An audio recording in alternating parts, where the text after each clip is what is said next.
Imagine an army so disciplined and relentless that it could march day after day, cover over 20 miles without breaking, and still be ready to fight a battle at the end of it.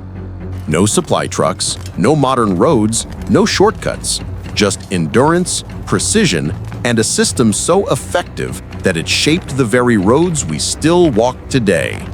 This was the Roman army, the backbone of an empire that ruled for centuries, and the secret to its success began with marching. From the very first day of training, Roman recruits were taught that victory came not just from courage or numbers, but from discipline, and discipline began with the march. New soldiers drilled endlessly, forced to walk 30 kilometers a day in formation, sometimes with stones tied to their feet to toughen them, until they could march like machines. Ancient writers like Vegetius knew this truth well, noting that only skill and discipline could guarantee victory, and nothing showed discipline better than a column of soldiers moving in perfect step across the landscape. For Rome's enemies, the sight was terrifying. Barbarian tribes lying in wait expected exhausted men stumbling into battle, but instead they saw a wall of shields and armor, dust rising like a storm, soldiers who looked as fresh after days of marching as they did at the start. And these weren't lightly burdened men. Each legionary carried up to 40 kilograms on his back, earning the nickname Marius's Mule after the general who reformed the legions. Every soldier was expected to carry his weapons, armor, rations, cooking tools, and even shovels, because a Roman army on the move was not just a fighting force, it was a mobile city.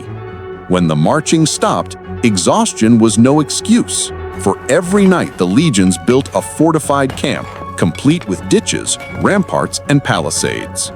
This ritual of construction was as important as fighting itself, and it meant that wherever the legions went, they could rest secure, ready to face attack at dawn. It also explains why Roman shovels were as vital as Roman swords, because the empire was defended not only by blades, but by engineering. And all of this endurance was supported by Rome's most famous achievement, its roads. The phrase, "all roads lead to Rome," was not poetry, but hard strategy. By the height of the empire, there were over 250,000 miles of roads, engineered with layers of stone, gravel, and sand, designed to endure centuries. These roads cut across mountains and swamps, ran arrow straight through forests, and allowed the legions to move with speed that stunned the ancient world. Even today, some of those roads still survive, scars of an empire whose armies marched endlessly upon them. The marching itself was organized with military precision. Scouts at the front, engineers behind them ready to repair bridges or clear obstacles, then the legionaries in strict columns, moving in silence except for the thud of boots, followed by the baggage train of mules and carts. The rhythm was relentless, so much so that enemies often heard the Romans before they saw them, a terrifying beat of thousands of feet striking stone in perfect unison. Recruits were not born to such endurance, it was drilled into them with increasing loads and longer distances until failure was no longer possible. Punishments for weakness were harsh, but the result was soldiers who could march all day, build a camp at night, and still fight in the morning if ordered. No other army could rival such stamina. Parthian horsemen might ride fast, barbarian tribes might swarm with numbers, but none could match Rome's ability to move an entire army across mountains and deserts, always ready for battle. The march was not just physical, it was psychological. Soldiers bonded through shared suffering, step after step, mile after mile, until they no longer thought of themselves as individuals, but as part of a single body of iron. This unity was Rome's invisible weapon, for when enemies finally faced them, they were not facing men, they were facing a machine. The endurance of the legions was supported by careful logistics, grain stored in granaries along the roads, aqueducts and cisterns providing water, and a standardized camp layout that was identical everywhere. No matter where they stopped, each soldier knew his place, his street, his gate, and could find it even in darkness.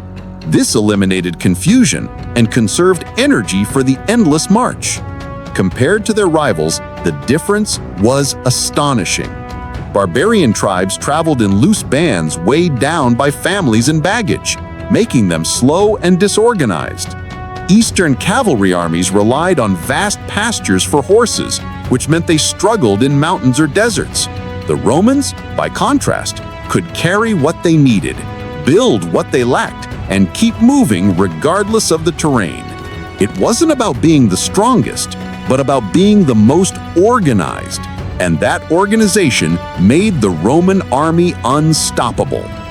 And the legacy of that system still echoes today. Modern militaries still train endurance with forced marches, heavy packs, and the discipline of step.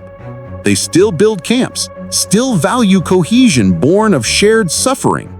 Every time a military unit marches in step, they are repeating lessons written by Rome 2,000 years ago. Even the roads beneath our feet in parts of Europe and the Middle East are reminders of an empire's endless march.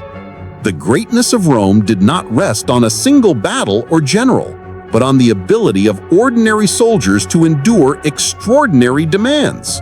They could appear in distant lands faster than any enemy expected, fight after exhausting journeys, and then vanish again down straight stone roads that cut across the world. This was the true power of the Roman war machine. Not just the sword, not just the shield, but the step. An empire was built one march at a time, by soldiers who carried their homes on their backs and who never stopped moving. Rome created men who could march forever, and that endurance, more than glory or conquest, is why their empire lasted centuries. So next time you see an old Roman road or hear the cadence of marching feet, remember that you are hearing echoes of an army that turned walking into a weapon and built an empire by never standing still.